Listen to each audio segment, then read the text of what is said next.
আরে মুসলমান বাবা, খুব ভালো করে কথাগুলা দিল দিয়া বুঝবেন।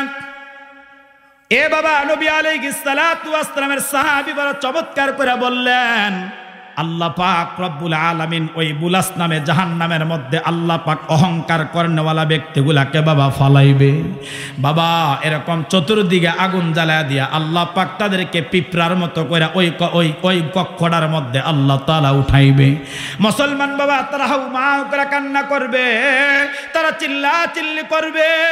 এরে মুসলমান বাবা, আগুনের পাওয়ার দিকে তারা কাঁপতে থাকবে। এরে মুসলমান বাবা, কারণ জাহান্নামের আগুনটাকে রব্বে কারিম আল্লাহ বাবা এরকম পাওয়ারের করে আল্লাহ পাক বানাইবে।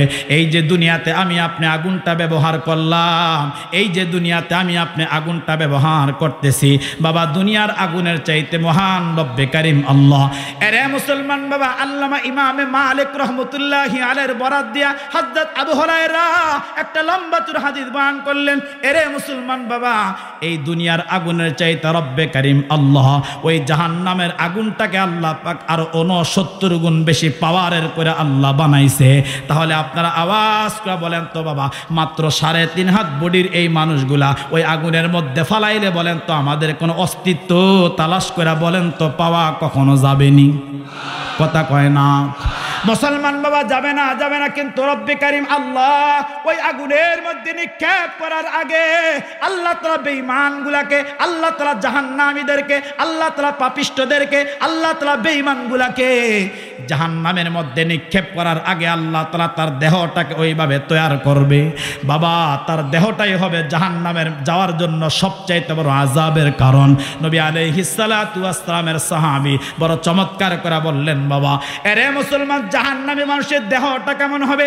এ বাবা, তাফসীরের কিতাবের মধ্যে লিখছে জাহান্নামী মানুষগুলোর দেহটা এত লম্বা হবে বাবা, এত বডিটা এমন চওড়া হবে, বলে তার ডান কাঁধ থেকে বাম কাঁধ পর্যন্ত, এরকম বাম কাঁধ থেকে ডান কাঁধ পর্যন্ত এক একটা মানুষের এরকম দৈর্ঘ্য আর প্রস্থ হবে বাবা 3 দিন বরাবর রাস্তার সমান। আল্লাহু আকবার কইতেন না? হ্যাঁ, এক একটা মানুষের ডান কাঁধ থেকে বাম কাঁধ পর্যন্ত এরকম তার দূরত্ব হবে 3 দিন বরাবর রাস্তার সমান। আমার ভাই, এরকম ভাবে তার দেহের চামড়াগুলা কেমন হবে? এই যে আমাদের দেহের মধ্যে চামড়া আছে, এই চামড়া এরকম 1 ইঞ্চিও হবে না, আরে 1 সুতাও হবে না। বলে এক একটা মানুষকে যখন জাহান্নামে ফালাইবে ওই সময় মহান রব্বে কারিম আল্লাহ তার দেহের চামড়াগুলাকে আল্লাহ পাক বানাবেন 70 গজ মোটা। আল্লাহু আকবার। জাহান্নামী মানুষের চামড়াগুলা হবে এরকম 70 গজ মোটা করে আল্লাহ পাক তার জাহান্নামে নিক্ষেপ করবে। বলে তার দাঁতগুলা কেমন হবে? তাফসীরের কিতাবের মধ্যে লেখছে যে জাহান্নামী মানুষের দাঁতগুলা হবে এক একটা উহুদ পাহাড়ের মতো বড় বড়। আর এই মানুষগুলাকে যখন জাহান্নামের মধ্যে নিক্ষেপ করবে, আমার ভাই মহান রব্বে কারিম আল্লাহ সূরা হুমাযার মধ্যে আল্লাহ কত সুন্দর করে বলে, আরে দুনিয়ার আগুন হাতে লাগলে হাত পুড়বে, পায়ে লাগলে পা পুড়বে, অঙ্গে প্রত্যঙ্গের যেই জায়গা লাগবে ওই জায়গায় পুড়বে। কিন্তু জাহান্নামের আগুন এত ভয়ঙ্কর, বলে যদি কোনো মানুষের এই হাতের আঙ্গুলের নখের একটু গোড়ার মাথার মধ্যে লাগে, মহান রব্বে কারিম আল্লাহ সাথে সাথে ওই মানুষটার পুরা দেহটাকে আল্লাহ পাক কয়লা বানায় দিবে। আল্লাহু আকবার। নবী আলাইহিস সালাতু ওয়াস সালামের অসংখ্য অগণিত হাদিস থেকে ছোট্ট একটি হাদিসে মোবারকা তিলাওয়াত করেছি। আল্লাহ পাক রব্বুল আলামিন চায় তো এই আয়াতে কারিমা এবং হাদিসে মোবারকাকে সামনে রেখে নির্ধারিত সময়ে নির্ধারিত বিষয়ের উপরে তাফসীরি হাইসিয়তে আল্লাহ তাআলা আমাকে কিছু আমলের কথা মুযাকারা করা, আর কথাগুলো আমাদের সকলকে আল্লাহ তাআলা শেষ পর্যন্ত বসে আমলের নিয়তে শ্রবণ করার তৌফিক দান করুক। সকলে বলেন আমিন।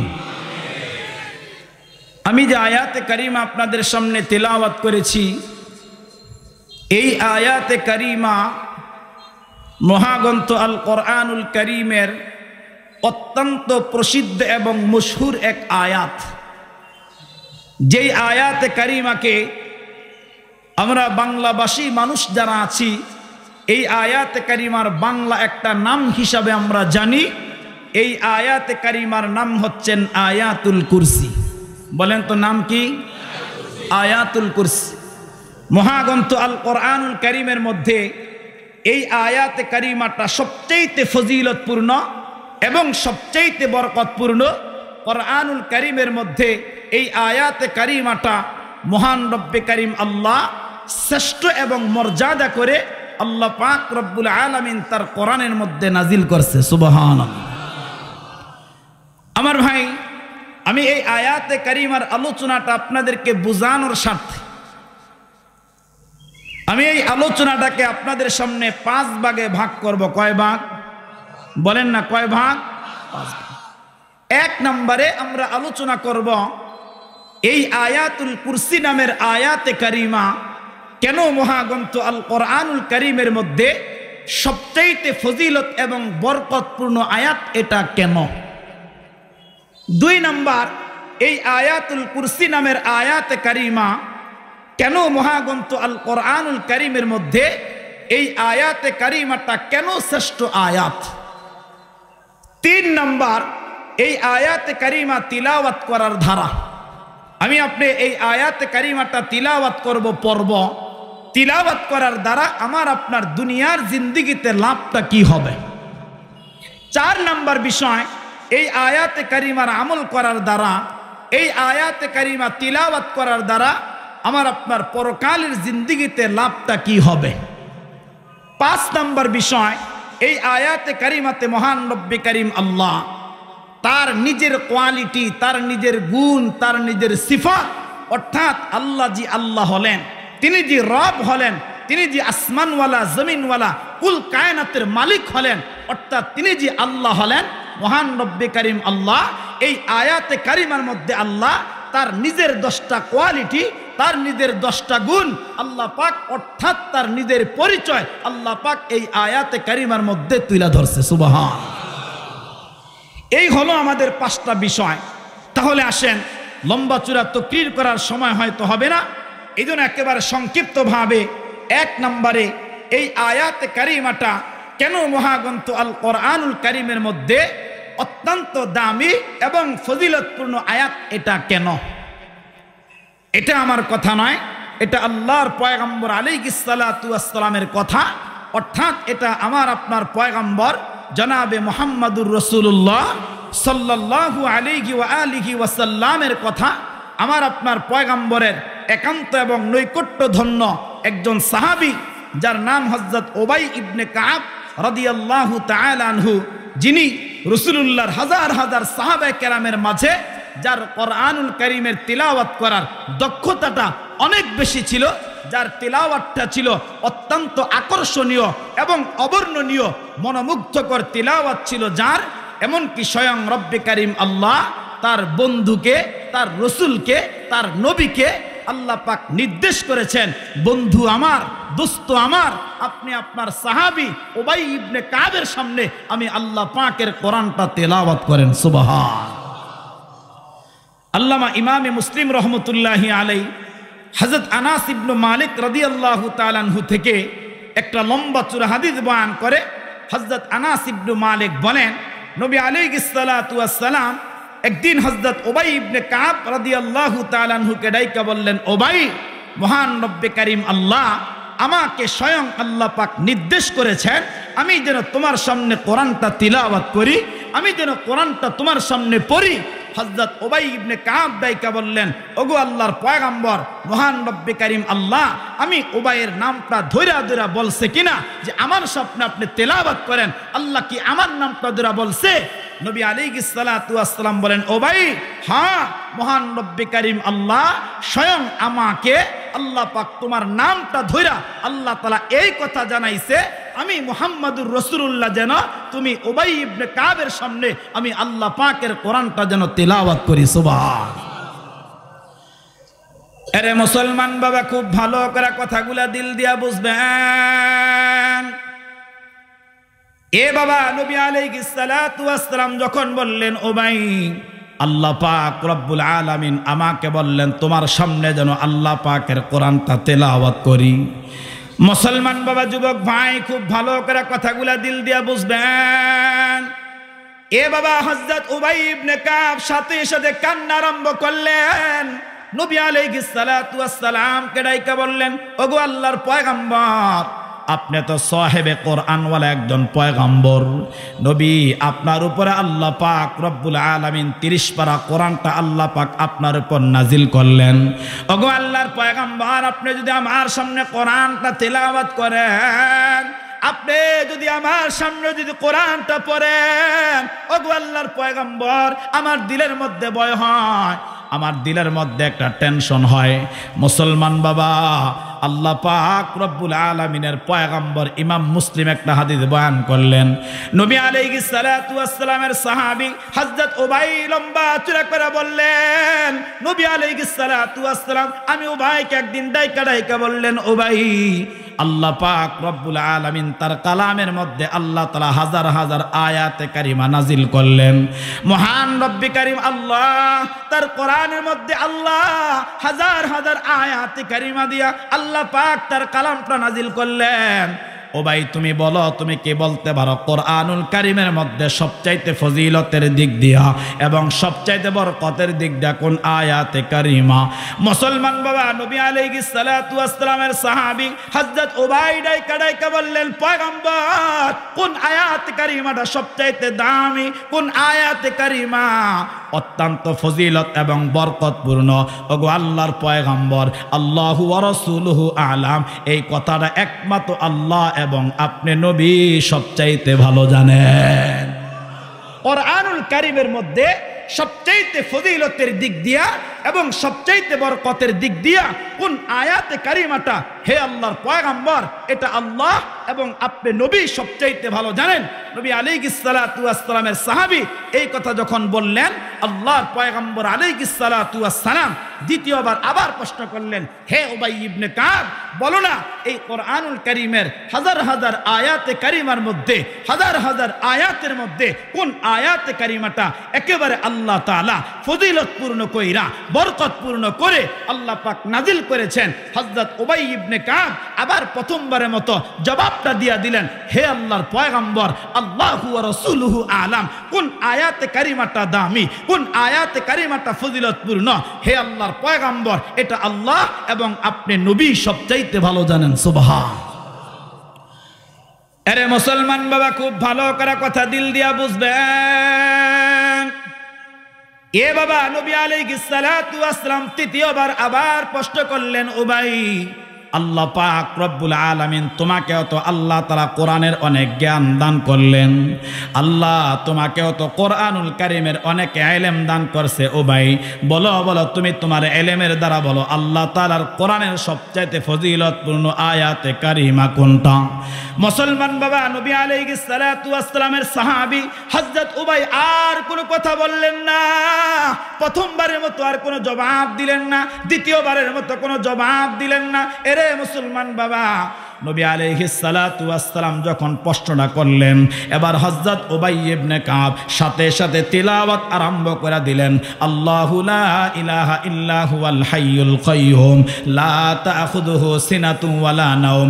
এতটুকু তিলাওয়াত যখন সাহাবীটা করলেন, এতটুকু তিলাওয়াত যখন সাহাবীটা করলেন, এরে মুসলমান বাবা, নবী আলাইহিস সালাতু ওয়াস সালাম সাথে সাথে নিজের হস্ত মোবারক উবাই ইবনে কাবের সিনাটার মধ্যে রাখলেন। আর সিনাটার মধ্যে রাখা আমার আপনার পয়গম্বর ডাইকা বললেন, উবাই, আল্লাহ তাআলা তোমাকে কোরআনের অনেক ইলম দান করেছে, আল্লাহ তোমাকে অনেক জ্ঞান দান করেছে। এরে উবাই, শোনো, রব্বে কারীমের প্রশংসা করলাম, আল্লাহর দেওয়া নিয়ামতের প্রশংসা করলাম।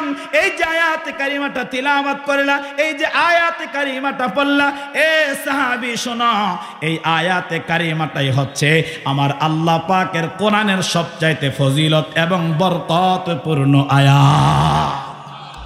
এটাই হচ্ছে আল্লাহর কোরআনের সবচাইতে ফজিলত এবং বরকতপূর্ণ আয়াত। আমার ভাই, তাহলে হাদিস থেকে আমরা এটাই বুঝতে পারলাম, নবী আলাইহিস সালাতু ওয়াস সালাম আমাদেরকে স্পষ্টভাবে জানায়া দিয়েছেন যে কোরআন হাকিমের, কোরআনুল কারীমের সবচাইতে ফজিলতের দিক দিয়া, সবচাইতে বরকতের দিক দিয়া যেই আয়াতে কারিমা, ওই আয়াতে কারিমার নাম হচ্ছে আয়াতুল কুরসি। আমার ভাই, এখন থেকে আমি আপনাদেরকে একটা মাসআলা হল করাই, একটা বিষয় আমাদেরকে স্পষ্ট করে নেওয়া দরকার।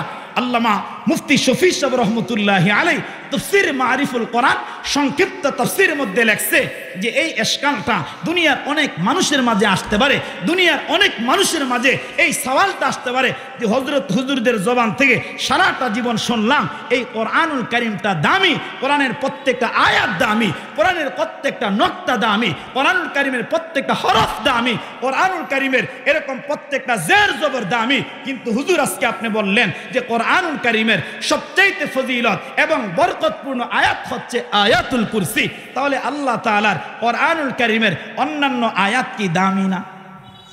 কথা কয় না? বলেন, এরকম একটা প্রশ্ন আমাদের জাগে না? আমার ভাই মুফাসসিরিনে কেরাম তাফসীরের কিতাবের মধ্যে লেখছে মহান রব্বে কারীম আল্লাহ এই যে কোরআনুল কারীমটা আল্লাহ পাক নাজিল করলেন, এই যে কোরআনটা অবতীর্ণ করলেন, আমার ভাই এই কোরআনুল কারীমটা অবতীর্ণ করে মহান রব্বে কারীম আল্লাহ এই কোরআনুল কারীমের মধ্যে এমন কিছু সূরা নাজিল করেছেন যেই সূরাগুলোকে আল্লাহ পাক কোরআনুল কারীমের মধ্যে আল্লাহ তাআলা সূরা হিসেবে ওই সূরাগুলোকে আল্লাহ পাক শ্রেষ্ঠত্ব আর মর্যাদা দান করছে। সুবহানাল্লাহ কোন? আমার কোরআনুল কারীমের মধ্যে এমন কিছু আয়াতে কারিমা আছে যেই আয়াতে কারিমাগুলোকে মহান রব্বে কারীম আল্লাহ এই কোরআনের মধ্যে নাজিল করে, এই কোরআনের মধ্যে অবতীর্ণ করে আল্লাহ পাক রব্বুল আলামিন আয়াত হিসাবে ওই আয়াতে কারিমাগুলোকে আল্লাহ তাআলা কোরআনের মধ্যে শ্রেষ্ঠত্ব আর মর্যাদা আল্লাহ পাক দান করছে। সুবহান। আরে মুসলমান বাবা, খুব ভালো করে কথাগুলা দিল দিয়া বুঝবেন। এ বাবা, কোরআনুল কারীমের মধ্যে রব্বে কারীম আল্লাহ এমন কিছু সূরাকে আল্লাহ পাক রব্বুল আলামিন নাজিল করলেন যেই সূরাগুলোকে কোরআনের মধ্যে আল্লাহ পাক দামি বানাইছে। যেমন মুসলমান বাবা, কোরআনুল কারীমের কমিক নং হিসাবে 1 নম্বর সূরা, এ বাবা 1 নম্বরে যেই সূরা, ওই সূরাটার নাম হলো সূরাতুল ফাতিহা। আপনারা আওয়াজ করে বলেন তো বাবা, আল্লাহর এই কোরআনের মধ্যে সূরাতুল ফাতিহা বলেন তো বাবা আছে না নাই? মুসলমান বাবা, সূরাতুল ফাতিহা একটা দামি একটা সূরা। এ বাবা, কেমন দামি একটা সূরা, আমি আপনাদেরকে কয়েকটা তথ্য শোনায় দেই। আমি আপনাদেরকে বাবা এই সূরা সম্পর্কে কয়েকটা আমল আমি আপনাদেরকে জানায়া দেই। বাবা, কোরআনুল কারীমের মধ্যে সূরাতুল ফাতিহা অত্যন্ত দামি একটা সূরা। যেমন মুসলমান, একটা মানুষ 70 বছর পর্যন্ত বেঈমান ছিল, একটা মানুষ 80 বছর পর্যন্ত বেঈমান ছিল। ওই মানুষটা যদি কোনোভাবে যদি বাবা এরকম কালিমা পড়ে মুসলমান হয়ে যায়, এরে মুসলমান বাবা, কালিমাটা পড়ার পরে সর্বপ্রথম তার উপরে ফরজিয়ত ইবাদতের নাম হলো নামাজ। এখন আপনারা আওয়াজ করে বলেন তো বাবা, নামাজটা দামি ইবাদত নাকি কম দামি? কথা কয় না মুসলমান বাবা, কারণ নামাজটা বড় দামি একটা ইবাদত। এরে মুসলমান বাবা, আপনারা আওয়াজ করে বলেন তো এই দামি ইবাদত নামাজের মধ্যে সূরাতুল ফাতিহা বলেন তো আছে না নাই?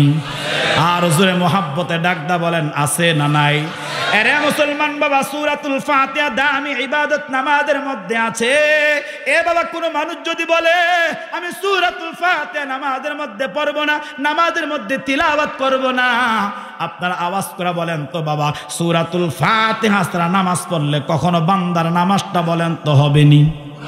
কথা কয় না মুসলমান বাবা, কারণ রাসূলুল্লাহ বলেছেন লা সালাতা ইল্লা বিফাতিহাতিল কিরাত। এরে মুসলমান বাবা, সূরাতুল ফাতিহা ছাড়া নামাজ পড়লে কিন্তু নামাজ হবে না, সূরাতুল ফাতিহা ছাড়া নামাজ পড়লে নামাজ হবে না। এখন আপনারা আওয়াজ করে বলেন তো বাবা, তাহলে সূরাতুল ফাতিহাটা দামি না কম দামি? মুসলমান, একটা আমল আমি আপনাদেরকে শোনাই। আল্লামা ইমাম বুখারী রাহমাতুল্লাহি আলাইহি বুখারী শরীফের 5007 নম্বর হাদিস, হাদিসের বর্ণনাকারী সাহাবী নাম আবু সাঈদ খুদরি রাদিয়াল্লাহু তাআলা আনহু। অত্যন্ত চমৎকার একটা আমলের কথা আবু সাঈদ খুদরি আল্লাহর পয়গম্বর আলাইহিস সালাতু ওয়াস সালাম থেকে বর্ণনা করেন। যেমন মুসলমান, এই সূরাতুল ফাতিহার অনেকগুলা নাম আছে, সূরাতুল ফাতিহার অনেকগুলা ইসিম আছে, অনেকগুলা নাম আছে বাবা। এর মধ্যে একটা নাম হলো সূরাতুশ শিফা। সুবহানাল্লাহ। এই সূরাতুল ফাতিহার একটা নাম হলো সূরাতুশ শিফা, অর্থাৎ নবী আলাইহিস সালাতু ওয়াস সালাম বলেন এই সূরাতুল ফাতিহার মধ্যে মহান রব্বে কারীম আল্লাহ तमाम পৃথিবীবাসীর জন্য, तमाम দুনিয়াবাসীর জন্য মহান রব্বে কারীম আল্লাহ এই সূরার ভিতরে আল্লাহ পাক রব্বুল আলামিন সমস্ত রোগের ঔষধ দিয়া আল্লাহ পাক এই সূরাটাকে আল্লাহ তাআলা শিফা হিসাবে নাজিল করতে। সুবহানাল্লাহ। কোন আমি ছোট্ট একটা কথা, আপনার কষ্ট হইতাছিনি, আমি ছোট্ট একটা আমল আপনাদেরকে শোনাই। নবী আলাইহিস সালাতু ওয়াস সালামের সাহাবী হযরত আবু সাঈদ খুদরি রাদিয়াল্লাহু তাআলা আনহু তিনি বড় চমৎকার করে বললেন, হে দুনিয়ার মানুষ শোনো, আল্লাহ পাক এই সূরাকে সূরাতুশ শিফা কেন বললেন, এই সূরার মধ্যে আল্লাহ কেমন শিফা লুকায় রাখছে। আবু সাঈদ খুদরি বলে, একদিন নবী আলাইহিস সালাতু ওয়াস সালাম আমাদেরকে দাওয়াত ও তাবলীগের মেহনত দিয়া নবী আলাইহিস সালাতু ওয়াস সালাম একটা গোত্রের কাজ দিয়া আমাদেরকে একটা রাষ্ট্রের মধ্যে পাঠাইছে। সুবহানাল্লাহ। কোন আমাদেরকে পাঠাইছে, আর আমরা যাইতেছিলাম, হঠাৎ করে সাহাবীদের দল আর সাহাবীদের জামাত এরকম একটা গোত্রের পাশ দিয়া রাস্তা দিয়ে হাঁটতেছিল। আর হাঁটার সময় হযরত আবু সাঈদ খুদরি বলে, আমরা দেখলাম যে এরকম ভাবে একটা মেয়ে, একটা বাচ্চা মেয়ে রাস্তার পাশে দাঁড়ায় দাঁড়ায় হাউমাউ করে কান্না করতেছে।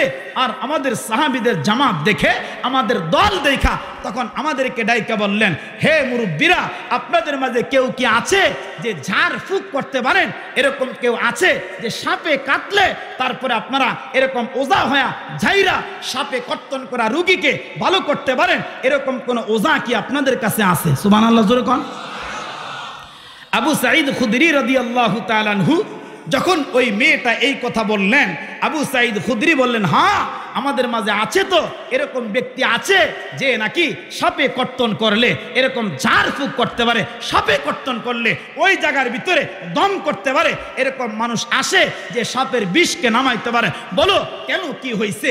এবার মেয়েটা কাঁদতেছে আর বলতেছে, আমাদের গোত্রের লিডারকে, আমাদের গোত্রের নেতাকে এরকম সাপে কর্তন করছে, আয়ে সাপের বিশ্বে তার পুরা দেহটা নীলবর্ণ হয়ে গেছে, আমাদের গোত্রের মানুষ পেরেশান হয়ে গেছে, কিভাবে গোত্রের লিডারকে ভালো করা যায়? হে বলেন না, আপনারা কেউ থাকলে তাড়াতাড়ি চলেন আর আমাদের গোত্রের লিডারের কাছে গিয়া জার ফুক করে এরকম ওজা হইয়া ঝাইরা আমাদের গোত্রের নেতাকে তাড়াতাড়ি ভালো বানায় দেন। সুবহান। আরে মুসলমান বাবা, খুব ভালো করে যুবক ভাই কথাগুলা দিল দিয়া বুঝবা।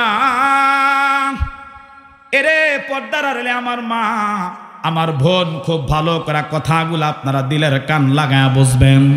বাবা নবী আলাইহিস সালাতু ওয়াস সালামের সাহাবী হযরত আবু সাঈদ খুদরি বড় চমৎকার করে বললেন, আরে দুনিয়ার মানুষ শোনো, আমরা তখন বাচ্চা মেয়েটার সাথে চলে গেলাম, আর গিয়া যখন গোত্রের নেতার কাছে গেলাম, ওই গোত্রের লিডারের কাছে চলে গেলাম, আমরা গিয়া দেখলাম আরে সাপে এরকম ভাবে কর্তন করলো, সাপের বিষের কারণে এরকম তার পুরা বডিটা এরকম নীল বর্ণ হয়ে গেছে, তার পুরা দেহের মধ্যে সাপের বিষগুলা ছড়ায় পড়লো। নবী আলাইহিস সালাতু ওয়াস সালামের সাহাবী হযরত আবু সাঈদ খুদরি বললেন, এরে জগতের মানুষ শোনো, ওই জায়গার মধ্যে যাইয়া, যেই জায়গার মধ্যে সাপে কর্তন করলো, আমার নবী আলাইহিস সালাতু ওয়াস সালামের বাতলানো শিখানো আমলটা মনে হয়ে গেল। সাথে সাথে সূরাতুল ফাতিহাটা 7 বার তেলাওয়াত করলাম, সাথে সাথে 7 বার তেলাওয়াত কইরা ওই সাপে কর্তনের জায়গাটার মধ্যে আমি যখন দম করে দিলাম, আল্লাহর জাতের কসম করে বলি, নবী আলাইহিস সালাতু ওয়াস সালামের শিখানো বাতলানো আমলটা কইরা আমি যখন ওই জায়গার মধ্যে ফু দিয়া দিলাম, মহান রব্বে কারীম আল্লাহ এই সূরাতুশ শিফার বরকতে সাপের বিষটাকে পানি বানায়া দিয়া আল্লাহ মুহূর্তের মধ্যে ওই নেতাকে আল্লাহ সুস্থতার নিয়ামত আল্লাহ দান করছে। তাহলে মুসলমান বাবা, অসুস্থ হইলে কাল হসপিটালে দৌড়াইবেন না। এ বাবা, এমন একটা সময় কিন্তু আজ থেকে 15-20 বছর আগে চলে গেছে। এরে মুসলমান বাবা, আপনারা এখন বলবেন হযরত যুগ তো এখন পাল্টে গেছে, কারণ যুগটা এখন ডিজিটাল হয়ে গেছে। আর এরকম ভাবে যেই কোনো অসুস্থতা হয় মানুষ, আজকে এরকম ভাবে হুজুরদের পানি পড়ার বিশ্বাস নাই, এমন একটা সময় চলে গেছে বাবা, যেই কোনো সমস্যা হলে আগে কিন্তু ইমামের কাছে মানুষ যাইতো। এমন একটা সময় ছিল যে যেই কোনো সমস্যা, পেটে ব্যথা হইছে, মাথায় ব্যথা হইছে, আগে হুজুরের কাছে যাইতো। একটা বিশ্বাস ছিল, একটা ইয়াকিন ছিল, একটা ইতমিনান ছিল যে হযরত যদি এরকম কালামের আয়াতে কারিমা পইরা এরকম ফুদে ভালো হয়ে যাবে। এখন বিশ্বাস নাই, এই জন্য কোরআনের আয়াত বাইটটা খাওয়াইলেও ভালো হয় না। কথা কয় না কে? কারণ এখন আমাদের ইতমিনান, আমাদের বিশ্বাস এখন ডক্টর, আমাদের বিশ্বাস ইতমিনান ইয়াকিন এখন ঔষধ। আপনারা আওয়াজ করে বলেন তো, দুনিয়ার কোনো ডাক্তার কোনো রোগীকে ভালো করার ক্ষমতা রাখে? আর একটু আস্তে কোন রাখে? দুনিয়ার কোনো মেডিসিন, দুনিয়ার কোনো ঔষধ বলেন তো কোনো রোগীকে এরকম ভালো করার ক্ষমতা রাখে? আওয়াজ করে বলেন তো, সমস্ত ক্ষমতার মালিক কে? আর ওদের মোহাব্বতে ডাকদা বলেন কে? আল্লাহ। যেমন আমি আপনাদেরকে একটা জ্বলন্ত প্রমাণ দেই, একটা জ্বলন্ত উদাহরণ দেই, যারে দুনিয়ার ডাক্তারের কথা ভুয়া, দুনিয়ার মেডিসিন ঔষধের কথা ভুয়া, একটা জ্বলন্ত প্রমাণ দেই। যেমন আমাদের বাংলাদেশে এরকম একটা সংগঠন আছে, শিল্পী গোষ্ঠী, যার নাম কলরব। আছে না নাই? কথা কয় না, আছে না নাই? আমার ভাই, এই যে গত 1-2 মাস আগে কলরবের একটা শিল্পী রাস্তায় বাইক অ্যাক্সিডেন্ট হয়েছে, আপনারা শুনছেন? আহনাফ শুনছেন না? আমার ভাই অ্যাক্সিডেন্ট হয়েছে। আমি তখন এরকম আমাদের সিনিয়র, আমি এক সময় আইনুদ্দিন আল আজাদ রহমতুল্লাহি আলাই, আল্লাহ তাআলা হযরতের মাকবারাকে জান্নাতের আলা মাকাম বানায় দেখুন, আমিন। এক সময় আমিও ছিলাম কলরবে, ইসলামী সঙ্গীত শিখেছি, গেয়েছি। তখন আমি এক সিনিয়র ভাইকে ফোন দিলাম যে এই ভাইয়ের অবস্থাটা কি। তখন বললেন, ডাক্তার আমাদেরকে বলছে দোয়া করতে, দোয়া ছাড়া আর কোনো উপায় নেই, তার বাঁচার পার্সেন্ট মাত্র 3 থেকে 4% বাকি। বলছে কে? কথা কনা, বলছে কে? ডাক্তার। কয় পার্সেন্ট? বলছে মাত্র তার ধরেন 5% বাকি আছে, 95% নাই, হাল ছেড়ে দিছে। ডাক্তার বলছে আল্লাহকে ডাকেন। আরে ডাক্তারের কথা ভুয়া, ডাক্তারের কথা কখনো সঠিক নয়, কারণ বাঁচানোর মালিক কে? কথা কয় না, মালিক কে? আল্লাহ। এখন সেই ছেলে সুস্থ, বাড়িতে চলে গেছে। গত কয়েকদিন আগে ফেসবুকে স্ট্যাটাসও দিছে, আগের থেকে আল্লাহ তাআলা তাকে অনেক এরকম সুস্থতার নিয়ামতের মধ্যে আল্লাহ তাআলা রাখছে। সুবহানাল্লাহ। তাহলে দুনিয়ার কোনো মেডিসিন বলেন, দুনিয়ার কোনো ঔষধ বলেন, দুনিয়ার কোনো ডক্টর বলেন, কোনো রোগীকে ভালো করার ক্ষমতা আছে? সমস্ত ক্ষমতার মালিক কে? আল্লাহ। তাহলে আমরা 1 নাম্বার সূরাতুশ শিফা, এই সূরাতুল ফাতিহা, আমরা এটার ব্যাপারে একটা আমল জানলাম। ইমাম বুখারী বলেছেন, আবু সাঈদ খুদরি নবী আলাইহিস সালাতু ওয়াস সালাম থেকে বলছে, তাহলে যদি এরকম নিশি রাতে আমাদের বিবি অসুস্থ হয়ে যায়, আমাদের সন্তান অসুস্থ হয়ে যায়, ফ্যামিলির কেউ হয়ে যায়, এই আমলটা করবেন। রাসূলুল্লাহর বাতলানো, রাসূলুল্লাহর শিখানো আমল, এটা করবেন। বলেন তো সুস্থতার মালিক কে? জোরে বলেন না কে? আরে মুসলমান বাবা, তাহলে 1 নাম্বার পাইলাম সূরাতুল ফাতিহা, অত্যন্ত দামি একটা সূরা বাবা। 2 নাম্বারে আরেকটা সূরার আমল আমি আপনাদেরকে শোনাই বাবা। কোরআনুল কারীমের মধ্যে মহান রব্বে কারীম আল্লাহ এরকম আরেকটা সূরাকে আল্লাহ পাক দামি করে নাজিল করলেন। মুসলমান বাবা, অত্যন্ত ছোট একটা সূরা, যেই সূরাটার নাম হলো সূরাতুল ইখলাস। সূরাতুল ইখলাস বলেন তো, এরে মুসলমান বাবা বলেন তো, আল্লাহর কোরআনের মধ্যে সূরাতুল ইখলাস আছে না নাই? বাবা অত্যন্ত দামি একটা সূরা, দেখতে কিন্তু ছোট দেখা যায়, মাত্র 3 থেকে 4টা আয়াতে কারিমা দিয়ে আল্লাহ পাক সূরাটা নাজিল করলেন। এরে মুসলমান বাবা, ইমাম বুখারী রহমতুল্লাহি আলাইহি বুখারীর মধ্যে লিখলেন, এরে মুসলমান বাবা, আল্লামা আমিরুল ইসলাম রহমতুল্লাহি আলাইহি উনি ওনার তাফসীরের মধ্যে লিখছে, এই সূরাটা বাবা এত দামি একটা সূরা, এমন বরকতপূর্ণ একটা সূরা, কোন মুসলমান যদি বাবা একবার ঈমান আর ইখলাসের সাথে এই সূরাটা একবার তেলাওয়াত করে, নবী আলাইহিস সালাতু ওয়াস সালাম বলে আল্লাহ পাক রব্বুল আলামিন তার আমলনামার মধ্যে বাবা এরকম কোরআনুল কারীমের 3 ভাগের 1 ভাগ এরকম তিলাওয়াত করলে যেই সওয়াব হবে, একবার করার কারণে আল্লাহ পাক তার আমলনামায় সেই সওয়াব আল্লাহ দান করবে। মুসলমান বাবা, কেউ যদি 2 বার তেলাওয়াত করে, এ বাবা কোরআনের 2 ভাগের সওয়াব দান করবেন। কেউ যদি 3 বার তেলাওয়াত করে, এরে মুসলমান বাবা, নবী আলাইহিস সালাতু ওয়াস সালাম বলে, কেউ যদি সূরাতুল ইখলাস কুল হুয়াল্লাহ সূরাটা 3 বার তেলাওয়াত করে, আল্লাহ পাক রব্বুল আলামিন বাবা ওই মানুষটার আমলনামাতে আল্লাহ পাক পূর্ণ 1 খতম কোরআন পড়ার সওয়াব আল্লাহ তাকে দান করবে। এত ছোট একটা সূরা মাত্র যদি 3 বার তেলাওয়াত করেন, এরে মুসলমান বাবা, ছোট্ট একটা ঘটনা আমি আপনাদেরকে শোনাই। এই ঘটনাটা বলা মূল মাকসাদ আমার নয়। আমি এখান থেকে আপনাদেরকে কয়েকটা তথ্য শোনাইব। এখান থেকে আমি আপনাদেরকে গুরুত্বপূর্ণ কয়েকটা মাসআলা হল করাবো। আল্লাহর পয়গম্বর আলাইহিস সালাম একদিন মসজিদ নববীর ভিতরে নবী আলাইহিস সালাতু ওয়াস সালাম বসা। আল্লাহর নবীর সঙ্গে হযরত জিবরিল আমিন বসা। নবী আলাইহিস সালামের হাঁটুর সঙ্গে জিবরাইল হাঁটু লাগাইয়া এরকম মসজিদ নববীর মধ্যে বসা, সমস্ত সাহাবা কেরাম বসা। এরে মুসলমান বাবা, নবী আলাইহিস সালাতু ওয়াস সালাম এবং জিবরাইলের মধ্যে কথোপকথন হচ্ছে। হঠাৎ করে জিবরাইল আল্লাহর পয়গম্বর আলাইহিস সালাতু ওয়াস সালামকে ডাক দিলেন, আর ডাক দিয়ে বলেন, আল্লাহর পয়গম্বর ওই যে মসজিদ নববীর দরজাটার মধ্যে তাকান। আর মসজিদ নববীর দরজাটার মধ্যে তাকাইয়া, ওগো আল্লাহর পয়গম্বর, ওই যে দেখেন একটা সাহাবী এরকম চাদর মুড়া দিয়া চেহারাটা ঢাকা আসতেছে। নবী আলাইহিস সালাতু ওয়াস সালাম, আপনি জানেন কে? এটা আপনার প্রিয়তম একজন সাহাবী, যেই সাহাবীটার নাম হলো আবু যর গফারি। সুবহানাল্লাহ। যেই সাহাবীর নাম আবু যর গফারি রাদিয়াল্লাহু তাআলা আনহু। হে নবী, ওই যে আপনার সাহাবীটা আসতেছে, মসজিদ নববীতে ঢুকবে। নবী আলাইহিস সালাতু ওয়াস সালাম আশ্চর্য হয়ে গেছে, দাহিশু হতভম্ব হয়ে গেছে। এবার জিবরিলকে ডাইকা বলে, হে ভাই জিবরাইল, আমার আবু যরকে তুমি চিনো কেমনে? আমার আবু যরকে কেমনে চিনলা? জিবরাইল আলাইহিস সালাম ডাইকা বলে, হে আল্লাহর পয়গম্বর, হে মুহাম্মাদুর রাসূলুল্লাহ, আপনার সাহাবী আবু যর গফারিকে আমি জিবরাইল চিনি এরকম নয়। আপনার সাহাবী আবু যর গফারিকে মিকাইল চিনে, আপনার সাহাবী আবু যর গফারিকে ইসরাফিল চিনে, আপনার সাহাবী আবু যর গফারিকে আজরাইল চিনে।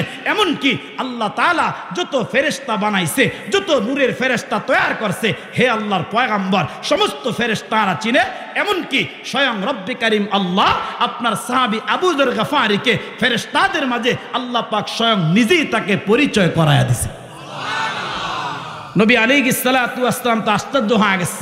আল্লাহর পয়গম্বর আশ্চর্য হয়া এবার জিবরাইল আলাইহিস সালাতু ওয়াস সালামকে ডাক দিলেন, আর ডাইকা ডাইকা বললেন, হে ভাই জিবরাইল, একটা কথা জানতে চাই, আমার সাহাবী আবু যর গফারিকে সমস্ত ফেরেশতাদের মাঝে আল্লাহ পাক পরিচয় কেন করায় দিলেন? কোন কারণে করাইলেন? এত মাকাম তার হওয়ার কারণটা কি? এত ইজ্জত তার হওয়ার কারণটা কি? এবার জিবরাইল আমিন আমার আপনার পয়গম্বরকে জানাইলেন, হে আল্লাহর পয়গম্বর, আপনার সাহাবীর মাকাম এত বেশি হওয়ার কারণ, ইজ্জত এত বেশি হওয়ার কারণ, হে আল্লাহর পয়গম্বর, আপনার সাহাবী দুনিয়াতে আমল করে দুইটা। সুবহানাল্লাহ কোন?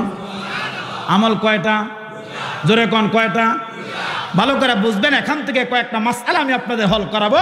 আমার ভাই হযরত জিবরাইল আলাইহিস সালাতু ওয়াস সালামকে নবী আলাইহিস সালাতু ওয়াস সালাম আবার প্রশ্ন করলেন, হে ভাই জিবরাইল, বলো না কোন দুইটা আমল করে, যেই দুইটা আমলের কারণে মহান রব্বে কারীম আল্লাহ সমস্ত ফেরেশতাদের মাঝে আল্লাহ পাক আবু যরকে নিয়ে আলোচনা করে আবু যরকে পরিচয় করায় দিল।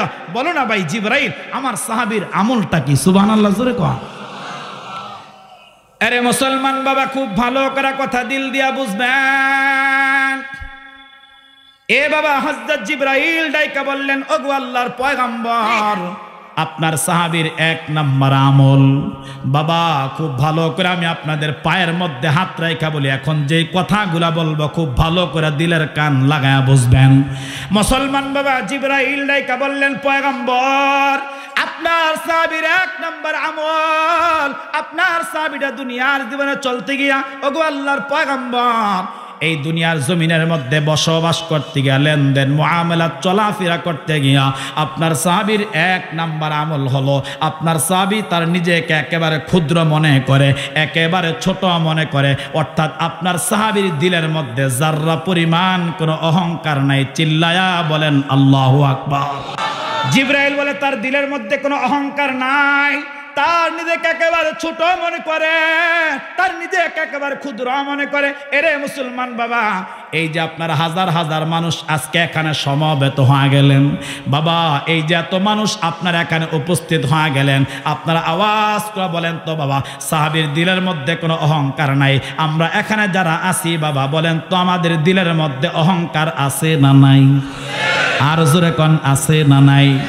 মুসলমান বাবা, আমাদের দিলের মধ্যে একটা ভাব, আমাদের দিলের মধ্যে আমি একটা ভাব, আরে আমি এত অনেক কিছু হয়ে গেলাম, এরকম একটা ভাব আপনারা আওয়াজ করে বলেন তো মানুষের মধ্যে আছে না নাই?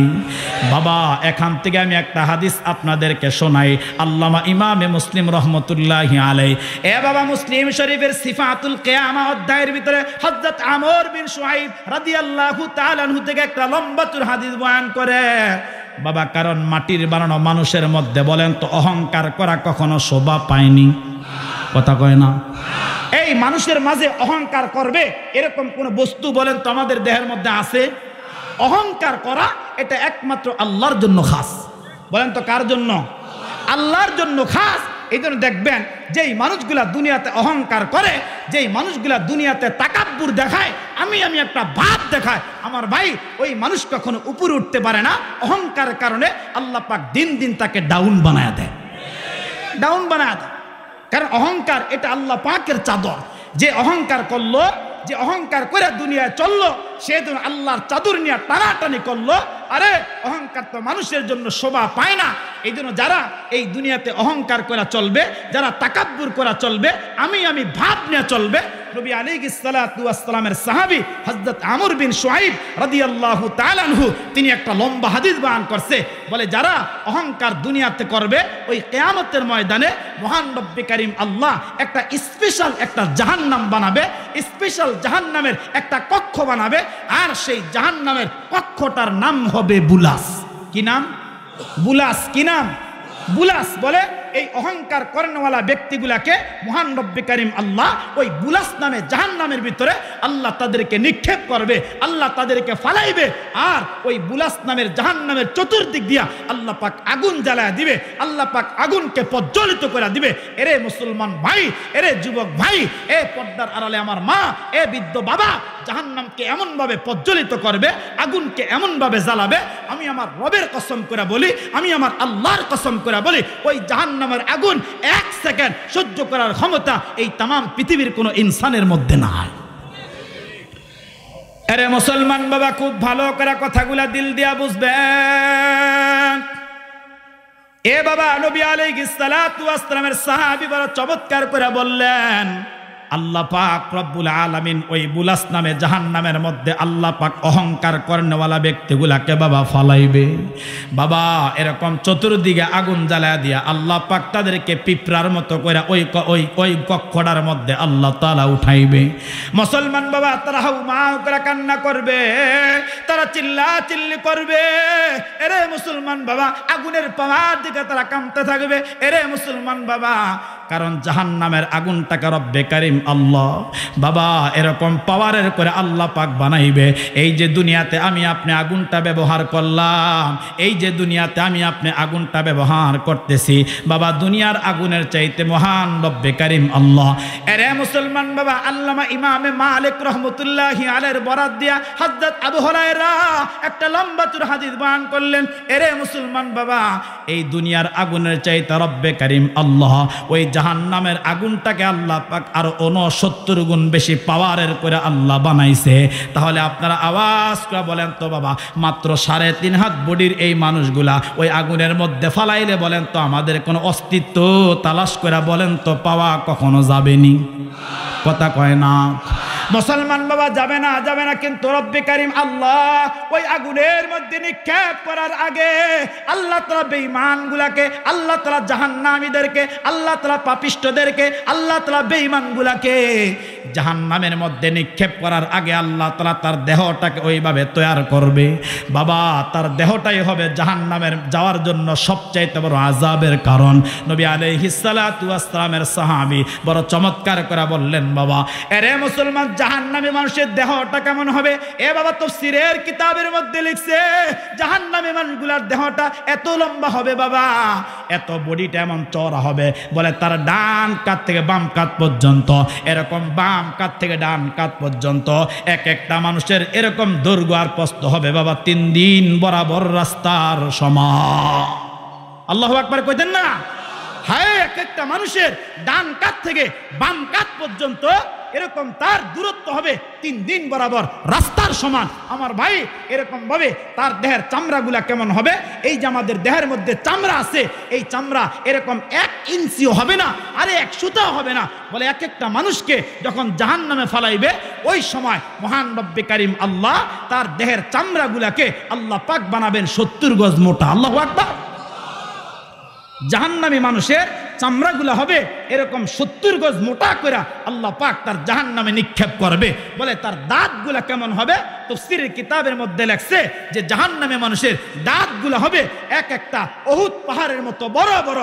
আর এই মানুষগুলাকে যখন জাহান্নামের মধ্যে নিক্ষেপ করবে, আমার ভাই মহান রব্বে কারীম আল্লাহ সূরা হুমাযার মধ্যে আল্লাহ কত সুন্দর করে বলে, আরে দুনিয়ার আগুন হাতে লাগলে হাত পুড়বে, পায়ে লাগলে পা পুড়বে, অঙ্গে প্রত্যঙ্গের যেই জায়গা লাগবে ওই জায়গায় পুড়বে। কিন্তু জাহান্নামের আগুন এত ভয়ঙ্কর, বলে যদি কোনো মানুষের এই হাতের আঙ্গুলের নখের একটু গোড়ার মাথার মধ্যে লাগে, মহান রব্বে কারীম আল্লাহ সাথে সাথে ওই মানুষটার পুরা দেহটাকে আল্লাহ পাক কয়লা বানায় দিবে। আল্লাহু আকবার। এই যে একটা বডির কথা বললাম, এই বডিটাই হবে জাহান্নামী মানুষের জন্য সবচাইতে বড় আযাবের কারণ, সবচাইতে বড় গজবের কারণ। আমার ভাই এই বডিটাকেও যখন জাহান্নামের মধ্যে ফালাইবে, নবী আলাইহিস সালাতু ওয়াস সালামের সাহাবী বলে তালফা উজুহাহুমুন নার ওয়া হুম ফিহা কালিহুন, তার পুরা চেহারাটা দগ্ধ হয়ে যাবে, কয়লা হয়ে যাবে।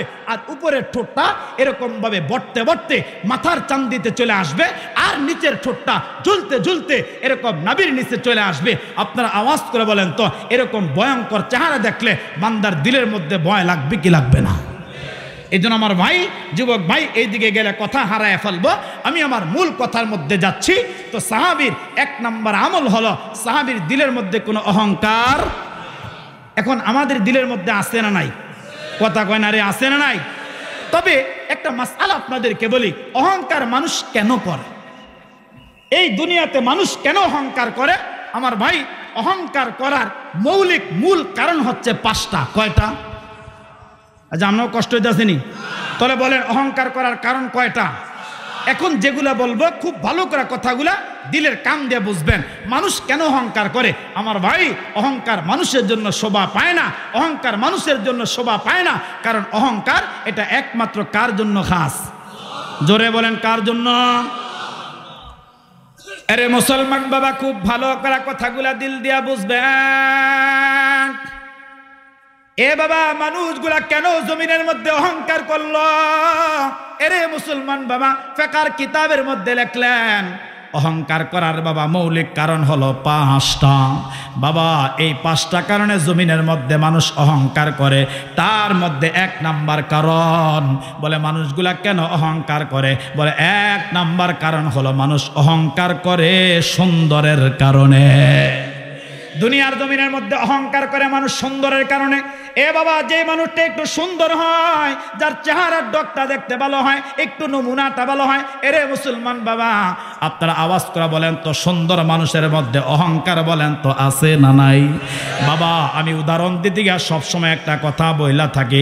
যেমন মুসলমান একটা ফ্যামিলির মধ্যে যদি 4-5 জন ভাই হয়, এ বাবা 4-5 জন ভাইয়ের মধ্যে যদি 3 থেকে 4 জন বিয়ে করে ফেলে, এরে মুসলমান বাবা, যেই বউটা, ঘরের বউটা দেখতে একটু সুন্দর হয়, যার চেহারাটা দেখতে একটু ভালো হয়, দেখবেন ওই বউটার জ্বালায় অন্য বউরা বসবাস বাড়িতে করতে পারে না। কেন? বলে সুন্দর, তার এই সুন্দর একটা গরম আছে, এই সুন্দরের কারণে তার ভিতরে একটা গরম আছে। আরে আমি সুন্দর, আমাকে সবাই ভালোবাসে।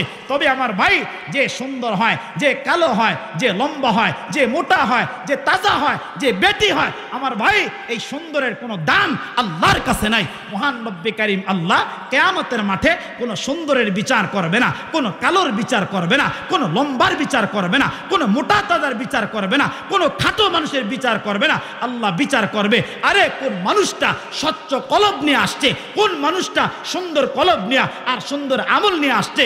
সুন্দর কলব আর আমল দেখায় আল্লাহ কিয়ামতে বান্দাকে তার জান্নাত দান করবে। এই জন্য 1 নাম্বার পাইলাম, কথা লম্বা করা যাবে না। 1 নাম্বার পাইলাম, মানুষ কেন অহংকার করে? বলে মানুষ অহংকার করে সুন্দরের কারণে। 2 নাম্বার, মানুষ কেন অহংকার করে? বলে 2 নাম্বারে অহংকার মানুষ যেই কারণে করে সেটা হচ্ছে মানুষ সুন্দর পোশাকের কারণে অহংকার করে। অনেক সময় পোশাক, পোশাকের কারণে একটা ভাব এরকম আমাদের মধ্যে আসে। দেখবেন নতুন জামা পইরা কোনো বিয়ে শাদিতে রওনা হয়েছেন, আল্লাহ না করুক এরকম যদি রাস্তা দিয়ে হাঁটতেছেন, বিবাহের মধ্যে যাবেন, হঠাৎ করে রাস্তার পাশে কাদা পইরা আছে, আর যদি কোনো রিক্সাওয়ালা কোনো অটোওয়ালা ওই জায়গাতে চাক্কা ফালাইয়া একটু কাদা যদি সুন্দর জামার মধ্যে লাগতে পারে, আপনারা দেখবেন ওই রিক্সাওয়ালা অটোওয়ালার 14 গোষ্ঠী সাথে সাথে উদ্ধার করে ফেলা। কথা কয় না? বলেন কথা ঠিক না বে ঠিক? আরে এমন মানুষ আছে যারা ঘরে গিয়া তার বউর লগে পারে না, সেই জিদ আইসা মসজিদের ইমামের উপরে উঠায়। কথা কয় না কা? ঘরের বিবির লগে তো পারে না, সমস্ত জিদ গিয়া রাস্তার অটোওয়ালা রিক্সাওয়ালার লগেই উঠায়। এরকম আসে না নাই? এই জন্য সুন্দর পোশাকের কারণে বলেন তো ভাব অহংকার মানুষের মধ্যে আসে কি আসে না? এবার আসেন তৃতীয় এবং চতুর্থ যে কারণ দুইটা বলবো আমার ভাই, আমি কোরআন হাতে নিয়ে বলছি, রব্বে কাবার কসম করে বলছি, এই 3 নাম্বার এবং 4 নাম্বার যে কারণ দুইটা এখন বলবো, এই দুইটা কারণে এই পৃথিবীতে মানুষ সবচাইতে বেশি অহংকার করে। এখনো তো বলি না, ঠিক বিট পরে বল আমার ভাই। এই যে দুইটা কারণ বলবো, এই দুইটা কারণে মানুষ সবচাইতে বেশি অহংকার করে। অর্থাৎ 3 নাম্বার কারণ হলো মানুষ এই পৃথিবীতে সবচাইতে বেশি অহংকার যেই কারণে করে, আর সেটা হলো মানুষ দুনিয়াতে এই পৃথিবীতে অহংকার করে সম্পদের কারণে। আর একটু জোরে কর না, সম্পদ। সম্পদ, সম্পদের কারণে মানুষ অহংকার মারাত্মক বেশি করে। আরে যার সম্পদ বেশি, যার বাড়ি আছে, যার গাড়ি আছে, দেখবেন গরিব মানুষের তার কাছে কোনো বেলি নাই। কথা কয় না কা? আচ্ছা বলেন তো, দুনিয়ার এই সম্পদ পরকালে কোনো কামও আইবনি? কথা কয় না আইবনি? আমার ভাই, আপনারা যখন জানাজার নামাজে দাঁড়ান, মাইয়াত যখন আপনাদের সামনে থাকে, আমি আজকের থেকে এই কথাটা বলে যাই, সব সময় হযরত ওলামায়ে কেরাম যারা আছেন, এখানে যে ওলামায়ে কেরাম স্টেজে আছে, আমি এটা বলবো, ওলামায়ে কেরামের জুতা এখানে যারা আছে, ওনাদের জুতা টানার যোগ্যতা আমার নাই। আমি ওনাদের সামনে কথা বলছি, কিন্তু আমার দিলে অনেক ভয়। এরপর বারবার আমার দিলকে কেন জানি কোরআনের দিকে তাকায় তাকায় কথাগুলো বলছি। তো ওলামায়ে কেরামকে বলবো, যখন জানাজা তৈরি হয়, জানাজার জন্য আমরা দাঁড়াবো, কোনো পুরুষ মাইয়াতের জানাজা যখন দাঁড়াবো, তখন জানাজার খাটিয়ার উপরে বলেন তো আমরা চাদর দিয়া ঢাকি কি ঢাকি না? কথা কয় না? আজকের থেকে আর এটা করবেন না। কোন লাশ, পুরুষ মানুষের লাশ আজকের থেকে কখনো আর চাদর দিয়া ঢাকবেন না, চাদর সরায় দিবেন। পুরুষ মানুষের ঢাকা এটা ফরজ না, কারণ ঢাকতে হবে কাকে? কথা কয় না? মহিলাদেরকে ডাকবেন, মহিলাদেরকে এরকম পুরা খাটিয়া চাদর দিয়া হোক, কাপড় দিয়া হোক, আবৃত করে দিবেন। আর কাপড় এরকম দিবেন যেটা এক কালার হয়। অনেক সময় এরকম হয় সূরা ইয়াসিন লেখা, আয়াতুল কুরসি লেখা, এরকম কালো কাপড় অনেক সময় ব্যবহার করি কি করি না? এটা আমরা করব না। কাপড় দিবেন মহিলাদেরকে, তবে মহিলাদেরকে দিয়েন একমাত্র শুধু মরার পরে, জীবিত থাকতে মহিলাদেরকে কাপড় দেওয়া ঢাকা দরকার নাই। কথা কয় না? দরকার আসেনি? এখন অনেক মানুষ আরে কবর নামাই থেকে এমন ভাবে ঢাকে, তাড়াতাড়ি আর একটু যেন না দেখা যায়। আরে সারা জীবন পর্দা করাই নাই বিবিটারে, সারাটা জীবন তার মেয়েটারে পর্দা করাইলো না, সারাটা জীবন তার মেয়েটারে নামাজ পড়াইলো না, সারাটা জীবন তার ছেলেটারে আল্লাহ চিরাইলো না, নবী চিরাইলো না। এখন মরার পরে কয় খালি ঢাকো। ঢাকা কি মরার পরে না, জিন্দা থাকতে ঢাকা দরকার আছে? কথা কয় না? দরকার আছে না নাই? এই জন্য আমার ভাই, যারা বাবা হয়ে গেছেন, যারা মা হয়ে গেছেন, আমি আপনাদের পায়ের মধ্যে হাত রেখে বলবো, আজকের থেকে এই মাহফিল থেকে, আমার এই কথা থেকে একটা পণ করেন, একটা প্রতিজ্ঞা করেন, আমার বালেগা মেয়েটাকে আজকের পর থেকে আর কখনো বেপরদায় রাস্তার মধ্যে আমি নামাবো না। এরকম একটা পণ করা যায় কি? তাহলে পুরুষ মানুষকে কেন ডাকবেন না? পুরুষ মানুষের লাশ খোলা থাকবে। আর ভাই, যারা সম্পদের জন্য অহংকার করেন, আল্লাহর জাতের কসম করে বলি, একটা মানুষের এই জিন্দেগির সবচাইতে বড় কামাই হলো মাত্র 3টা সাদা কাপড়। একটা মানুষের জিন্দেগির সব কিছু, যত ইনকাম, যত কামাই যা করছেন, ওই যে আখিরাতের জিন্দেগি যেটার শুরু আছে আর শেষ নাই, ওই জীবনে রওনা হয়েছেন, পাওনা মাত্র 3টা সাদা কাপড়। এর ছাড়া আর কিছু আসেনি। কথা কেনা আসেনি? কেউ কি এরকম আছে আপনাদের এই মারিয়ালয়, এই বেলু এলাকায়? আমি তো পুরান মানুষ, আরো এর আগে আর 2বার এখানে এই মাহফিলে আমি কথা বলছি, পুরান মানুষ হিসাবে আবার বলছি, আপনাদের এই মারিয়ালয়, আপনাদের এই বেলুয়া, এই পুরা মুন্সিগঞ্জ টঙ্গিবাড়ি এলাকায় বলেন তো এরকম কোন সন্তান আছে যে বাবা চলে গেছে, আর বাবা চলে যাওয়ার সময় একটা 1000 টাকার নতুন বান্ডেল সোনালী ব্যাংক, রূপালী ব্যাংক, পুবালী ব্যাংক থেকে উঠাইয়া বাবার কাফনের মধ্যে ঢুকাইয়া দিছে? এরকম ঘটনা আসেনি? কথা কন্যা আসেনি? তাহলে বোঝা গেল আমার আপনার পাওনা মাত্র 3টা কাপড়। আরে এই 3 কাপড় পাওনা মানুষটা কেমনে অহংকার করে, আরে কেমনে তাকাব্বুর করে। আরে যুবক ভাই, আরেকটা কথা শোনা যায়, এরে বৃদ্ধ বাবা, মধ্যবয়স্ক বন্ধু, আরেকটা কথা শোনা যায়। আজকে যাদেরকে আপন বলো, আজকে যাদেরকে এত মহাব্বত করো, আজকে যাদেরকে নিয়ে এত অহংকার করো, আল্লাহর কসম করে বলি ওই দুনিয়ার একটা মানুষও আমার ভাই তোমার আপার কখনো তোমার আমার জন্য আপন না। কেউ আপন না। চক্ষু বন্ধ করো, একবার দেহ থেকে বাতাসটা বের হয়ে যাক না, প্রাণ পাখিটা বের হয়ে যাক না, আমার ভাই বিবিটা তোমাকে আমাকে আর একবার দেখার জন্য আসবে না। ছেলেটা বলবে তাড়াতাড়ি লাশ বের করে দাও। আরে ভয় লাগে। এরকম কয়টা আপনাদের শোনাবো? যতক্ষণ দুনিয়ার মানুষকে আপনি দিতে পারবেন, তাদের চাহিদা পুরাইতে পারবেন, তাদের নিজেদের সমস্ত কিছু চাওয়া মাত্র দিতে পারবেন, আমার ভাই ততক্ষণ আপনি আমি তাদের কাছে ভালো থাকবো। আরে মুসলমান বাবা, খুব ভালো করে কথাগুলা দিল দিয়া বুঝবেন। বাবা দুনিয়ার কোনো মানুষ কিন্তু বাবা আপনার আমার আপন না। যতক্ষণ পর্যন্ত বাবা আমি আপনি তাদেরকে দিতে পারবো, আমি আপনি তাদের চাহিদাগুলা পুরা করতে পারবো বাবা, ততক্ষণ তারা আপনাকে আমাকে মহাব্বত করবে। আরে মুসলমান বাবা, গত বছরের আগের বছর একটা টেলিফোন আমাকে অনেক কান্দাইছে। একটা টেলিফোন বারবার আমার কলিজার মধ্যে একটা কম্পন ধরাইয়া দিছে। আমি প্রায় প্রায় বাবা দুনিয়াটা বুঝার জন্য মানুষগুলাকে উদাহরণটা দিয়া থাকি বাবা। একটা আল্লাহর বান্দা রাতের বেলা 10টা বাজে মারা গেছে। আমার মাহফিল ছিল এরকম ভাবে কুমিল্লা এলাকার মধ্যে, একেবারে কনকনে শীতের মধ্যে সত্য প্রবাহ চলতেছিল। এরে মুসলমান বাবা, সন্তানটা রাত্রে 1টা বাজে আমাকে ফোন দেয়া বলতেছে, হযরত আমার বাবা ইন্তেকাল করছে, আপনি শুনলেন নাকি? আমি ডাক দিয়া বললাম, হ্যাঁ তোমার বাবা দুনিয়ার থেকে চলে গেছে, আমি শুনছি, খবরটা পাইছি, দোয়া করছি আল্লাহ তোমার বাবারে মাফ করে দেব, আমিন কর। আমি দোয়া করলাম তোমার বাবাকে রব্বি কারীম আল্লাহ মাফ করে দেখ। এরে মুসলমান বাবা, সন্তানটা যেই কথাটা বলছে এই কথা বুঝার জন্য কথাটা লম্বা করলাম। তখন সন্তানটা আমাকে ডাইকা বললেন, হযরত আপনার কাছে একটা অনুমতি চাই, আপনার কাছে একটা পারমিশন চাই। হযরত ঘরে আমার ছোট ছোট 2টা বাচ্চা আছে, আমার বোনের বাচ্চা আছে, আমাদের আত্মীয় স্বজনের অনেক বাচ্চারা আমাদের বাড়ির মধ্যে আসলো। হযরত আপনার কাছে যে অনুমতিটা চাইলাম, এই যে আমার বাবা দুনিয়ার থেকে চলে গেছে, আমার বাবার দেহ থেকে প্রাণ পাখিটা বের হয়ে গেল, হযরত আপনি যদি অনুমতি দেন আমার বাবাকে ঘর থেকে বের করে দিতে চাই। আমার বাবাটাকে বাহিরে এরকম খোলা মাঠের মধ্যে রাখতে চাই, কারণ সন্তানগুলা ভয় পায়, প্রত্যেকটা মানুষ ভয় পাইতেছে লাশটা দেখা। তখন আমার দিলের মধ্যে একটা কামড় দিল, একটা চিপ মারলো। আমি ডাইকা বললাম, আরে তোমার বাবা তোমাদের জন্য এত কষ্ট করলো, এত মেহনত করলো, আজকে মৃত্যু হয়ে গেছে, একটা রাত ঘরে রাখতে চাও না, তাহলে বোঝা গেল বাবা দুনিয়ার একটা মানুষ আমার আপনার আপন না। এরে বাবা কথার দিয়ে এটাই দালালত করলেন, কথার দিয়ে এটাই প্রমাণ করলেন। এরে মুসলমান বাবা, দুনিয়ার কোনো মানুষ আপনার আমার আপন না। এরে মুসলমান বাবা, তাহলে আপনারা আওয়াজ করে বলেন তো বাবা, সম্পদের কারণে কখনো অহংকার বলেন তো করা যাবেনি? কথা কয় না বাবা, যাবেনি। এরে মুসলমান বাবা, 4th নাম্বার যেই কারণে মানুষ অহংকার করে, বাবা 4th নাম্বারে মানুষ সবচেয়ে বেশি এই কারণটা অহংকার করে। কিতাবের মধ্যে লেখছে বাবা, 4th নাম্বারে মানুষ অহংকার করে ক্ষমতার কারণে। কথা কয় না? আরো জোরে কন না আমার ভাই। হ্যাঁ, ক্ষমতার কারণে কেমন অহংকার করে আমরা পিছনে এরকম 16টা বছর দেখছি। এরকম ক্ষমতা পায়া এই দুনিয়াতে অনেক মানুষ আঙ্গুল ফুলা কলা গাছ হয়ে গেছে। কথা কয় না? ক্ষমতার গরম সবাই তো সহ্য করতে পারে না।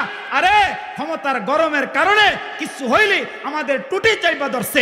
এই কোরআনের কথা বলবো, হাদিসের কথা বলবো, দ্বীনের কথা বলবো।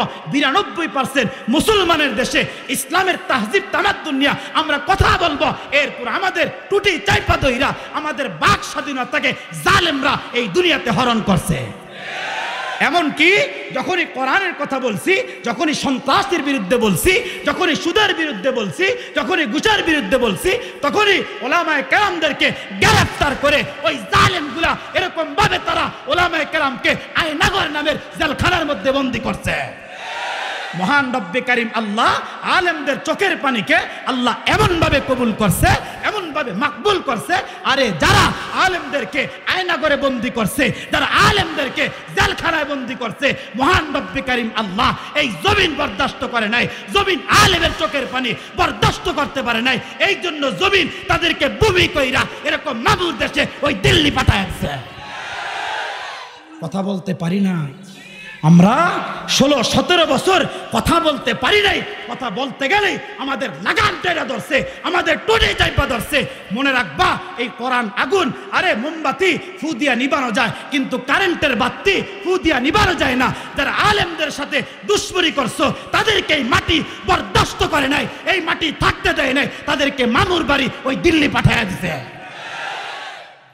এই জন্য ভাই সাবধান, যারা এরকম ভাবে আলেমদের ত্রুটি চাইপা ধরতে চান, কথা বলতে গেলে আমাদেরকে বাধা দিতে চান, সাবধান হয়ে যান।